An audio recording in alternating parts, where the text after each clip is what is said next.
هلا والله، مساكم الله بالخير. هذه المكنسة وصلتني قبل فترة، ولا حبيت اني اتكلم عنها الا بعد ما اخذ انطباع كامل عشان ما نظلمها ولا نتكلم عن شيء ما جربناه.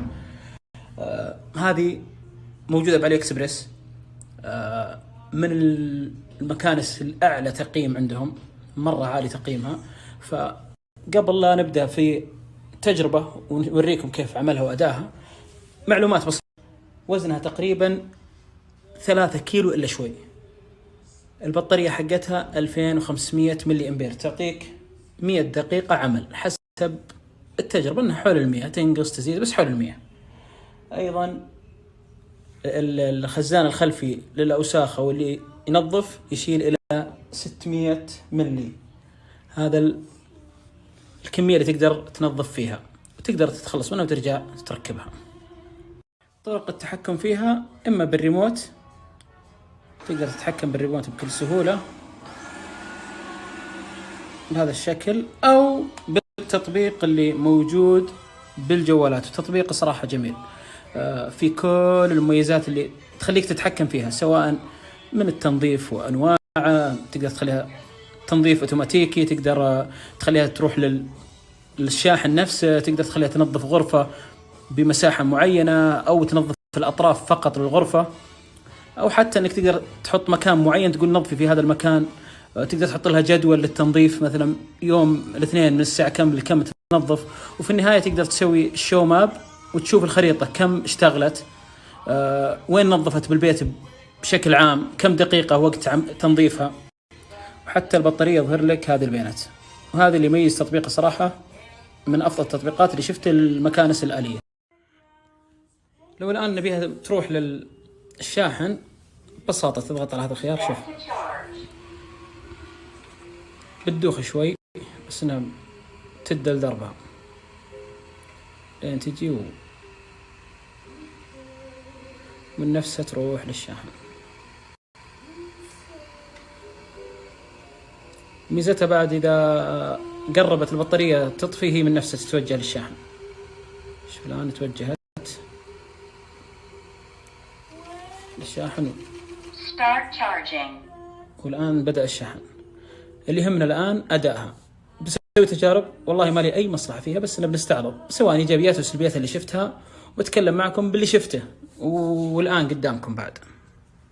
طيب نجي للأهم الآن، أداء هذه المكنسة. إيش رأيك في أدائها؟ قبل أتكلم عن أدائها، أبرز عيب فيها صراحة المساحة اللي هنا كبيرة. فإذا عندك أماكن سواء تحت السرير ولا مكان ضيق تحت، فاحتمال تنشب. الشيء الثاني الأسلاك والأطراف الثقيلة مرة أحيانا تدقر فيها. من السلبيات اللي شفتها فيها صراحة الريموت جدا رخيص، يعني ريموت بدائي جدا مرة. المنافسين عندهم ريموتات أجمل وأفخم. ممكن شيء بسيط، لكن أنا أشوف إنه يعني ما يتوازى مع أداء المكنسة وعملها الجبار. أيضا من الأشياء اللي لاحظتها، إذا تبي الممسحة، لأن هي ممسحة ومكنسة بنفس الوقت، تحتاج إنك تفك الغطاء الخلفي هذا وتركب الممسحة.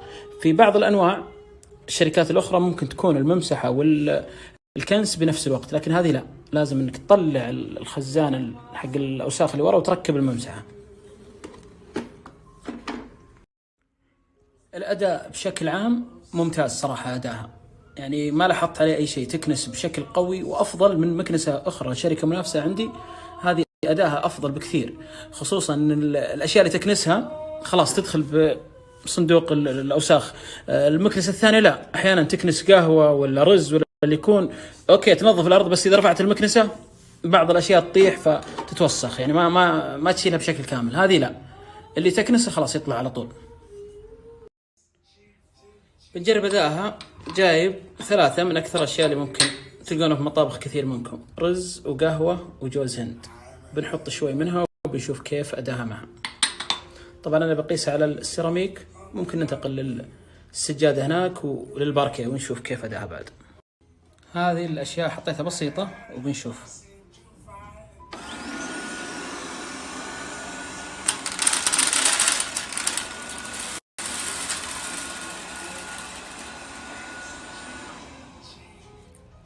هذه من مسحة واحدة نرجعها طبعا المفروض ارجعها بالعكس، بس انا برجعها عشان اشوف وش اللي نشب فيها، او اذا في شيء باقي فيها عالق.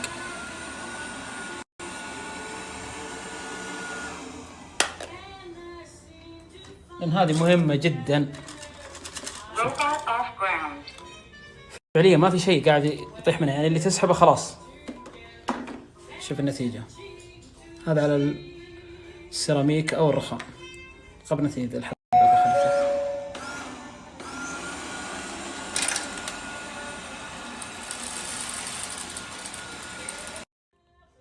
طبعا تقدر تشغلها بشكل اوتوماتيكي، هي اللي تنظف من نفسها بشكل اوتوماتيكي لو بغيت. هذا الاوتوماتيك، خلينا نشوف كيف تشتغل الان.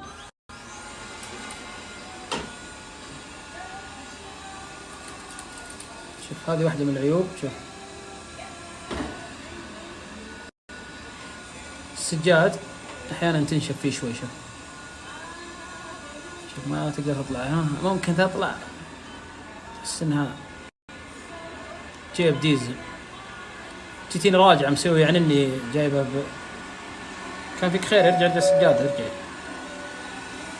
انا اروح السجادة. وريني فعلك، وريني فعلك.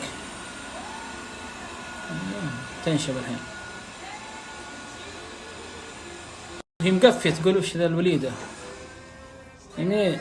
ها يلا كفو، يلا. اوه يلا داس. هذا على السجادة ونشوف ايش تسوي.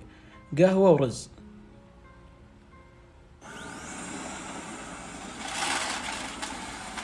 فرمت فيها، فرمت. الرز باقي مثل ما تشوفون. ارجع وين راحت ذي؟ نفرها، نعطيها مسحة ثانية. بنرجعها الآن ونشوف هل بتمسح، هل بتشيل الباقي ولا لا. واضح الرز باقي له شوي. والله داست على السجادة.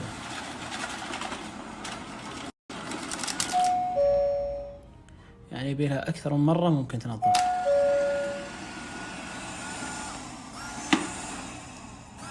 والله صارت تطلع السجادة، تعودت عليها.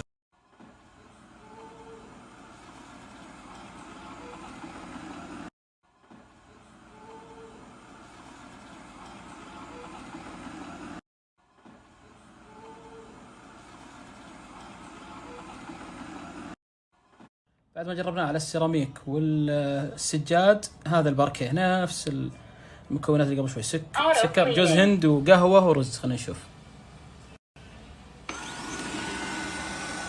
اتوقع ما في مشاكل في هذه. اطحن.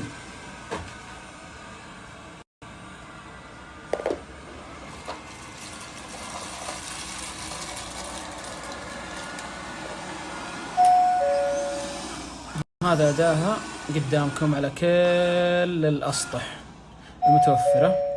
الهدف والله أننا نعرض لكم تجربة زي ما هي قبل لا تدفعون فلوسكم وأنتم ما شفتوا تجربة صحيحة لها. هذه أمامكم،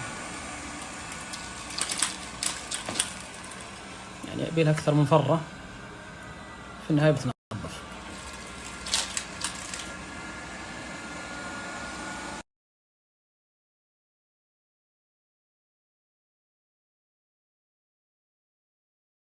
هذا أداها للتنظيف أو الكنس بشكل عام. تعمدت أني أحط 3 منتجات مختلفة حتى تشوفون. مميزات الصراحة اللي ممتازة فيها تنظيف الأطراف، التنظيف على خريطة، أن المكان اللي تنظفه ممكن ما ترجع له مرة ثانية، يعني تمشي بخريطة متوازية. وهذه ترى من الخصائص الأفضل دائما إذا تشتري هذه ولا غيرها، احرص فيها المابينج، اللي هو تمشي على خريطة أو تنظف، تعرف المكان وترجع تنظف بشكل مرتب. مثل ما تشوفون أداها مثل اللي قبل شوي. بجرب الآن التمسيح بشكل سريع. التمسيح كبيت شوي حليب وبنشوف. هذا الوعاء حق التمسيح يجي فيه المنشفة اللي تحت، وانت تعبيه مويه من هنا وتقدر تركبه محل الوعاء حق التنظيف اللي قبل شوي. تركبه بهذا الشكل. خلاص خلينا نشغل ونشوف.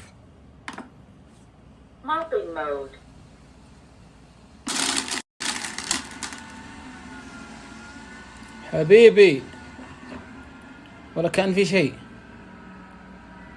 هذا التمسيح بما ان فيها مويه ترى تمسح بالوعاء كامل، بتمشي بالغرفة وبتمسح.